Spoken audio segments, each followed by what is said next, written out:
વિકાસના નામે બણગા ફૂંકતા તંત્ર જોઈ લો આ દ્રશ્ય તમારા શહેરના છે કે બીજા કોઈ શહેરના। આઝાદી પછી ગટર લાઈન નખાય પછી આમાં કોઈ નવું આપણે બદલાવ લાવી શક્યા નથી ને હવે સુધારી શકવામાં પણ તાગડ ધીન્ના કરી રહ્યા છીએ।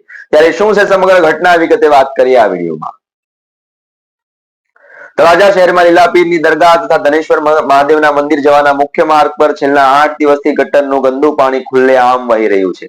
છતાં પણ નગરપાલિકાના તંત્ર આંખ મીચીને બેઠું છે। આ માર્ગ પર રોજ હજારો શ્રદ્ધાળુઓ, સ્થાનિકો, નાગરિકો અને વાહન ચાલકોની અવરજવર સતત શરૂ હોય છે, પરંતુ ગંદકી, દુર્ગંધ અને કીચડ વચ્ચે પસાર થવા તેઓ લોકો મજબૂર બન્યા છે। ત્યારે આ આસ્થાના સ્થળો પર જતો રસ્તો ગટર લાઈન બની ગયો હોય છતાં પણ જવાબદાર અધિકારીઓને જાણે કોઈ ફરક પડતો નથી અને વારંવાર રજૂઆતો અને ફરિયાદો કરવા છતાં એક પણ અધિકારી સ્થળ પર આવીને નિરીક્ષણ કરવાની જરૂર માનતું નથી।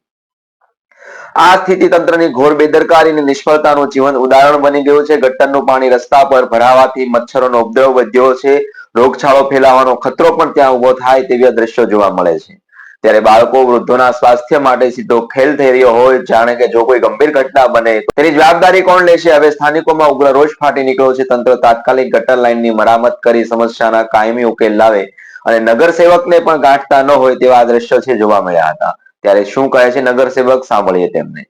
જી, આપનું નામ? મારું નામ ફિરોજ દસાડિયા છે અને હું તળાજા નગરપાલિકાના વોર્ડ નંબર 2નો નગરસેવક છું। મારી સાથે જિગ્નેશભાઈ ભરવાડ છે, એ પણ ચૂંટાયેલા નગરસેવકના પ્રતિનિધિ છે, બરાબર। ગટરને લઈને શું કહેવું આપનું? હવે આ જે ગટર જે અત્યારે ઉભરાઈ છે છેલ્લા 15-20 દિવસથી ઉભરાઈ છે।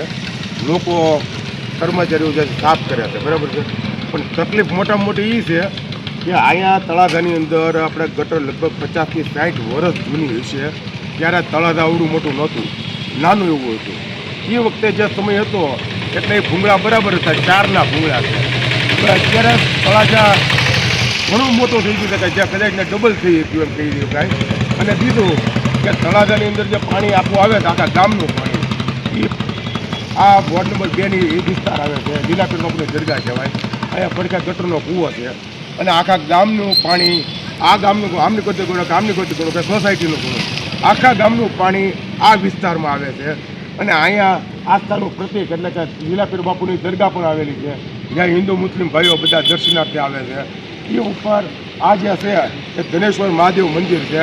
અહીંયા મહાદેવના શિવ ભક્તો ઘણા આવે છે। એ લોકોને હેરાન પરેશાન ફૂલ છે। હવે તકલીફ એ છે કે આ લોકો જે સત્તાધીશો જે છે એ અત્યારે ઓછાને અમે લગભગ 10-12 કરોડ રૂપિયા આપણે વિકાસના કામમાં વાપરેલા છે। 100% સારી વાત છે, અમે રાજી જ થઈએ, અમે વિપક્ષમાં ભલે નારાજ નથી, પણ જે જરૂરી કામ જે છે ગટર કે જે તળાજાની અંદર 50 વર્ષની જૂની આમને જે છે એમાં કોઈ ઓલી કરતા નથી। ખરેખર ગટરની જરૂર છે તળાજાની અંદર। હવે અત્યારે ટૂંક સમયની અંદર ચાલુ છે પાણીની લાઈન નાખવાનું। આવતા દિવસોની અંદર એની પર રોડ પાથરી દેવામાં આવશે, આરસીસી અથવા સીસી કે જે કંઈ કરે એ, તો એ કરી નાખે તો હવે આ ગટરના ફૂગડા જે છે એ તો પાછા ઉભરાવાનું શરૂ જ રહેવાનું છે, બરાબર છે। તો હવે એની માટે આ ગટરનો કૂવો, આ જે કુંડી છે એ 50 વર્ષ જૂની થતી, એમાંથી એ ખબડીને હેઠી પડી જાય છે। હવે એની જે ડટ્ટો લાગે, બરાબર, તો એ પાણી જે છે ગટરનું પાણી એ કૂવામાં જવાની બદલે અહીંયા લીલાપીર બાપુની દરગાહ પાસે જમા થાય, મોટર મૂકીને એને બહાર કાઢવું પડે। એ પાણી અહીંયા આવે એટલે હાલવાની જગ્યા રહેતી નથી, જરી ગઈ તો, અને બધાના પગ બગડે, બરાબર। દર્શનાર્થીઓ હેરાન પરેશાન થઈ ગયા છે। વોર્ડના જે લોકો રહેવાવાળા જે છે એ અમને એમ કે ભાઈ તમે કાંઈક કરાવો, હવે સત્તાધીશો કરે તો શું કરે? આ લોકો જે કર્મચારીઓ છે એની પાસે સાફસૂફ કરાવે, બરાબર। રહેવાથી આ કુંડી જે છે એ ઓછાને 22 થી 25 ફૂટ ઊંડી હશે।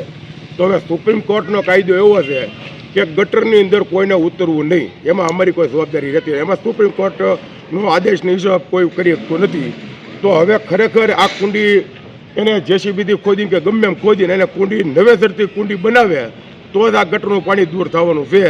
અને બીજું, આ ગટરનો કૂવો છે તેની મોટર બંધ હોય તો પાણી ગમે ત્યાં જાય છે, નદીમાં જાય ને બીજે જાય, બરાબર છે।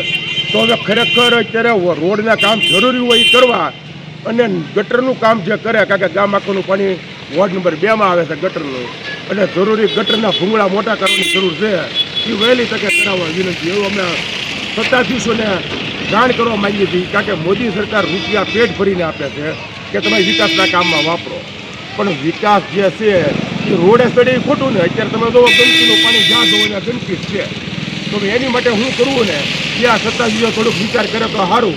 બાકી જે અમારું બજેટ હતું એમાં વોર્ડ નંબર 2ના કોઈ કામ લેવાના નથી મોટા, ફક્ત રિપેરિંગ કામ, એ સિવાય કોઈ કર્યું નથી. અમને કોઈ વાંધો નથી, ભલે નથી લીધા હાલો, પણ આ જે ગટરની વસ્તુ છે એ મેઇન રોડમાં આવે છે ભાઈ. મેઇન રોડની અંદર આવે અને આ આસ્થાનું કિરણ છે તેમાં હિન્દુ મુસ્લિમ બધા ભેગા થાય તો હવે એ લોકો હેરાન પરેશાન, અમે હેરાન પરેશાન થઈએ. તો હવે આ બાબતે ચીફ ઓફિસર સાહેબ અથવા ઉપરી અધિકારી કંઈક કરે એવી અમારી લાગણી અને માંગણી છે.